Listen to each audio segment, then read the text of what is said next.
সমাজে একটা প্রবাদ প্রচলিত আছে, চোরের 7 দিন গৃহস্থের একদিন। দেখবেন এই কথাটার বাস্তবতা রয়েছে, কিন্তু যে চোরটা ধরা পড়ে আসলে সে মূল চোর না। সে সবেমাত্র সপ্তম দিনই তার প্রথম দিন।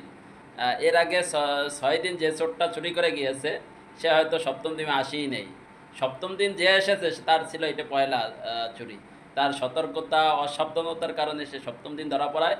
গৃহস্থ মনে করতেছে এই লোকটাই কি গত 7 দিন আমার ঘর চুরি করেছে, তাকে তাকে কঠিনতর শাস্তি দিতে হবে, তাকে মারধর পিট করা হয়। কিন্তু তা সে যেটা করে নাই তার মুখ থেকে সে স্বীকারোক্তিটা কীভাবে আদায় করে দিবেন?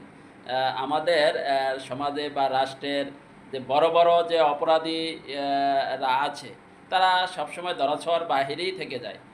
সবসময় ছোট যারা অপরাধ করে তাদেরকেই পুলিশ বা আইনানুগ যে সংস্থাগুলো রয়েছে তাদের হাতে পাকড়াও হয়।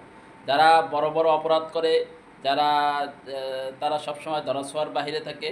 দেখবেন যে তারা কলমের খোঁচা দিয়ে, যে একটা স্বাক্ষরের মাধ্যমে হাজার হাজার কোটি টাকা লুটপাট করে নিয়ে যায়।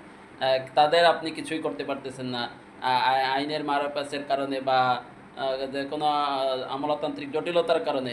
কিন্তু আপনি ঠিকই যে কারো ঘর ডাকাতি করলো, 2 লাখ 5 লাখ টাকা নিয়ে গেল, তাকে ধরে ধরে রিমান্ডে দিলেন, তাকে শাস্তির ব্যবস্থা করলেন।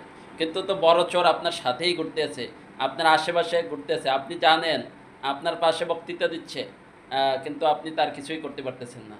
তা আমাদের সমাজ থেকে এই সকল বড় বড় অপরাধীদের ধরা উচিত। যারা 6 দিন চুরি করে তাদেরকেই ধরা উচিত। যে সপ্তম দিনের দিন নতুন চোরদের ধরা উচিত, শাস্তি সবারই দেওয়া উচিত। কিন্তু যারা বিগত 6 দিন চুরি করে গিয়েছে তাদের তো শাস্তি আরও বেশি হওয়া উচিত। তাদেরকেও আইনের আওতায় এনে শাস্তির ব্যবস্থা করার জন্য আমি জোরালো দাবি জানাচ্ছি। বড় বড় যারা রাঘব বোয়াল চোর রয়েছে, ডাকাত রয়েছে, যারা দেশের টাকা পাচার করে বিদেশে বিলাসবহুল জীবনযাপন করতেছে, এই সব চোর ডাকাত দের শাস্তির ব্যবস্থা করুন।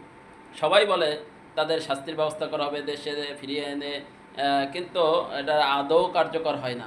কিন্তু আসলে এটা কি জটিলতা রয়েছে, যে একটা প্রবাদ প্রচলিত আছে যে যে দিল্লি যায় সেই হনুমান হয়, এই রকমের যে প্রবাদ।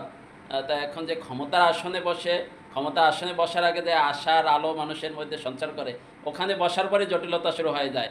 বিভিন্ন রকমের আইনি জটিলতা, আমলাতান্ত্রিক জটিলতা, সমস্যা আছে, এইটা করলে এইটা হবেই। চেয়ারটার কি যে ওই